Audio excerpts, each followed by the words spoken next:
Di satu sisi, wanita modern hari ini berdiri dengan kaki sendiri. Ia bekerja, berpenghasilan, punya mimpi, ambisi, dan kemampuan bertahan hidup tanpa bergantung pada siapapun. Namun di sisi lain, ada dilema yang jarang dibicarakan secara jujur. Ketika kemandirian bertemu dunia relasi yang serba cepat, dangkal, dan transaksional. Istilah wanita matre sering muncul sebagai label yang kejam dan menyederhanakan. Seolah-olah semua keinginan akan stabilitas finansial otomatis berarti keserakahan. Padahal secara psikologis, kebutuhan akan rasa aman, termasuk keamanan ekonomi, adalah kebutuhan dasar manusia. Masalahnya bukan pada ingin aman, tapi pada konflik batin yang muncul ketika wanita harus memilih. Bertahan pada standar hidup yang ia bangun sendiri atau menurunkan ekspektasi demi cinta yang belum tentu aman secara emosional maupun realistis. Inilah paradoks wanita masa kini. Ia diajarkan untuk mandiri, tapi dihakimi ketika tidak mau berjuang dari nol bersama pasangan. Ia dituntut untuk tidak materialistis, namun juga diharapkan tetap rasional menghadapi realitas hidup. Di dunia kencan modern yang dipenuhi swipe, ghosting, dan hubungan tanpa arah, keinginan akan pasangan yang stabil sering disalahartikan sebagai kalkulasi dingin, bukan refleksi kedewasaan. Pertanyaannya, bagaimana rasanya menjadi wanita yang sudah membangun segalanya sendiri, tetapi harus berenang di lautan relasi yang terasa rapuh, sementara ia hanya ingin koneksi yang dewasa dan aman? Konten ini bukan tentang menghakimi siapa yang matre dan siapa yang tulus. Ini bukan soal aturan kencan atau standar benar salah. Ini tentang memahami diri sendiri, tentang mengurai kebutuhan emosional, luka psikologis, dan dorongan bawah sadar yang membentuk pilihan-pilihan kita dalam hubungan. Jika kamu pernah merasa disalahpahami hanya karena ingin hidup yang stabil dan cinta yang sehat, maka kamu tidak sendirian. Dan di sini, kita akan mulai dari satu hal paling penting, kesadaran diri. Banyak wanita berkata, aku capek sama pola yang itu-itu lagi. Bertemu orang baru, berharap, lalu kecewa. Secara psikologis, ini jarang terjadi karena kebetulan. Ada pola bawah sadar yang bekerja, dan salah satu kuncinya adalah attachment style. Cara kita terikat secara emosional sejak kecil. Dalam psikologi, ada 3 gaya keterikatan utama: secure, anxious, dan avoidant. Wanita dengan anxious attachment cenderung cepat terikat, overthinking, dan merasa perlu membuktikan diri agar tidak ditinggalkan. Sementara avoidant cenderung menarik ulur, datang memberi harapan, lalu menjauh saat kedekatan mulai terasa nyata. Kombinasi ini sangat umum dan sangat melelahkan. Fenomena the chase muncul bukan karena cinta, tapi karena repetition compulsion. Dorongan bawah sadar untuk mengulang luka lama dengan harapan kali ini hasilnya berbeda. Ketika seorang wanita tertarik pada pria yang sulit diakses secara emosional, seringkali itu bukan karena pria tersebut berkualitas, melainkan karena sistem sarafnya sudah terbiasa dengan ketidakpastian. Dating apps memperparah kondisi ini. Banyak pilihan menciptakan ilusi kelimpahan, tetapi secara psikologis justru memperkuat attachment tidak sehat. Anxious menjadi makin cemas, avoidant makin dingin. Hubungan berubah jadi permainan tarik ulur, bukan ruang aman untuk tumbuh bersama. Pola push and pull ini sering disalahartikan sebagai chemistry. Padahal, chemistry tanpa keamanan emosional hanya memicu kecanduan emosional, bukan koneksi yang sehat. Jika kamu mulai memahami attachment stylemu, pengalaman kencan yang tadinya terasa personal dan menyakitkan bisa berubah menjadi data psikologis yang berharga. Kamu berhenti menyalahkan diri sendiri dan mulai membaca pola dengan lebih jernih. Jika bagian ini terasa relevan, jangan lupa subscribe, like, dan tulis di kolom komentar attachment style mana yang paling kamu rasakan. Karena kesadaran dimulai dari keberanian untuk mengakui pola. Ghosting dan situationship sering dianggap sekadar kegagalan komunikasi. Tapi, jika kita lihat lebih dalam secara psikologis, ini bukan hanya soal tidak membalas chat atau tidak memberi kejelasan status. ini adalah cerminan power dynamics dan ketakutan akan kedekatan emosional dalam relasi modern. Ghosting sering dilakukan oleh individu dengan avoidant attachment, bukan karena mereka tidak peduli, tetapi karena kedekatan memicu rasa terancam. Ketika emosi mulai nyata, cara paling aman bagi mereka adalah menghilang. Tidak ada konfrontasi, tidak ada tanggung jawab emosional. Diam menjadi bentuk kontrol. Situationship, di sisi lain, adalah ruang abu-abu yang berbahaya bagi wanita yang cenderung anxious attachment. Tanpa status, tanpa arah, tetapi penuh harapan. Secara psikologis, otak wanita mulai berinvestasi emosional lebih awal, melalui perhatian, empati, dan kedekatan. Masalahnya, investasi tanpa kejelasan menciptakan ketimpangan kuasa. Satu pihak berharap, pihak lain bebas. Disinilah banyak wanita disalahkan dan diberi label terlalu berharap, terlalu baper, atau bahkan matre, ketika akhirnya menuntut kejelasan. Padahal yang terjadi bukan kelemahan karakter, melainkan respons emosional yang alami terhadap hubungan yang tidak terdefinisi.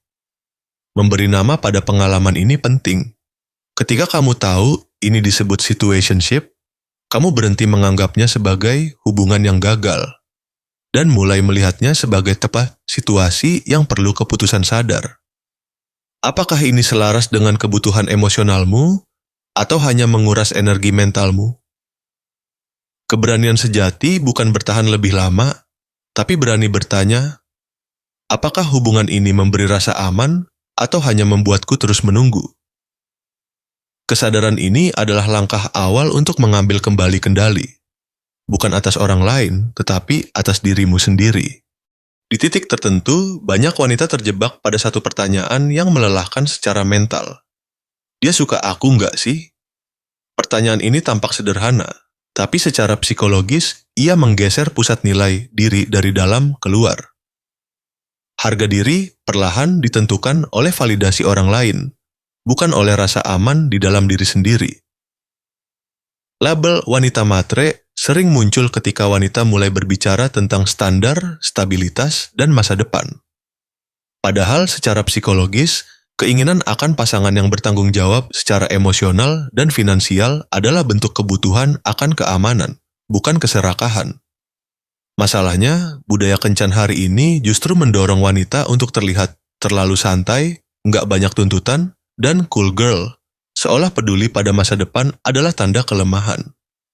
Nilai diri yang sehat tidak diukur dari seberapa keras kamu berusaha disukai, tapi dari seberapa jujur kamu pada apa yang kamu butuhkan. Disinilah boundary setting berperan penting. Batasan bukan tembok, melainkan ekspresi penghargaan pada diri sendiri. Ketika kamu berkata, aku butuh kejelasan, itu bukan drama, itu komunikasi dewasa. Secara psikologis, wanita dengan self-worth yang kuat akan bertanya, apakah aku menyukai diriku sendiri saat bersamanya? Bukan lagi, apa aku cukup untuk dia? Definisi high-value woman tidak terletak pada penampilan, status sosial, atau seberapa banyak yang bisa ia toleransi. Nilainya terletak pada integritas emosional. Kemampuan untuk jujur pada perasaan sendiri, menetapkan batas, dan meninggalkan situasi yang merusak kesehatan mental. Ketika kesejahteraan emosional dijadikan prioritas utama, kencan berhenti menjadi ajang pembuktian dan mulai menjadi proses penyaringan. Bukan untuk mencari yang sempurna, tapi yang selaras. Selama ini, banyak wanita dilatih untuk menjadi detektif red flag. Manipulatif, narsistik, tidak konsisten, gaslighting, itu penting. Tapi psikologi hubungan yang sehat tidak hanya soal menghindari yang salah, melainkan mengenali yang benar. Disinilah green flags dan emotional intelligence, EQ, menjadi kompas utama. Emotional intelligence adalah kemampuan mengenali, mengelola, dan mengekspresikan emosi secara dewasa, baik emosi sendiri maupun orang lain. Pasangan dengan EQ yang sehat tidak membuatmu menebak-nebak perasaannya. Ia tidak menikmati kebingungan sebagai bentuk kuasa. Salah satu green flag paling kuat adalah konsistensi. Bukan kata-kata manis, tapi keselarasan antara ucapan dan tindakan. Jika ia berkata peduli, maka ia hadir. Jika ia menjanjikan sesuatu, ia menepatinya. Otak manusia secara psikologis merasa aman saat pola bisa diprediksi, dan keamanan inilah fondasi kedekatan yang sehat. Green flag berikutnya adalah kemampuan menerima kritik tanpa defensif. Orang dewasa secara emosional tidak langsung menyerang balik atau menghilang ketika dikoreksi. Ia mampu mendengar, merefleksi, dan berdialog. Ini tanda ego yang sehat, bukan rapuh. Kemampuan meminta maaf dengan tulus juga sering diremehkan. Bukan sekadar maaf ya, tapi pengakuan dampak perilaku terhadap perasaanmu. Ini menunjukkan empati, inti dari hubungan jangka panjang. Perhatikan juga rasa ingin tahu yang tulus tentang hidupmu. Bukan interogasi di awal, tapi ketertarikan yang konsisten pada pikiran, nilai, dan pengalamanmu. Kamu tidak merasa seperti harus menjual diri agar menarik. Secara psikologis, pasangan yang aman tidak memicu kecemasan berlebihan. Kamu tidak merasa harus terus waspada, menganalisis pesan, atau menurunkan standar agar tidak ditinggalkan. Hubungan terasa seperti ruang bernapas, bukan medan perang emosional. Checklist sederhana yang bisa kamu pegang. Aku merasa tenang, bukan tegang. Aku bisa menjadi diri sendiri tanpa takut ditinggalkan. Konflik diselesaikan, bukan dihindari. Ada kejelasan arah, bukan janji kosong. Mencari green flags bukan berarti naif. Justru itu tanda kedewasaan emosional. Karena kamu tahu apa yang kamu butuhkan untuk tumbuh, bukan sekadar bertahan. Pada akhirnya, dunia kencan modern memang tidak ramah bagi jiwa yang tulus dan sadar diri. Terlalu cepat, terlalu ambigu, dan seringkali terlalu minim tanggung jawab emosional.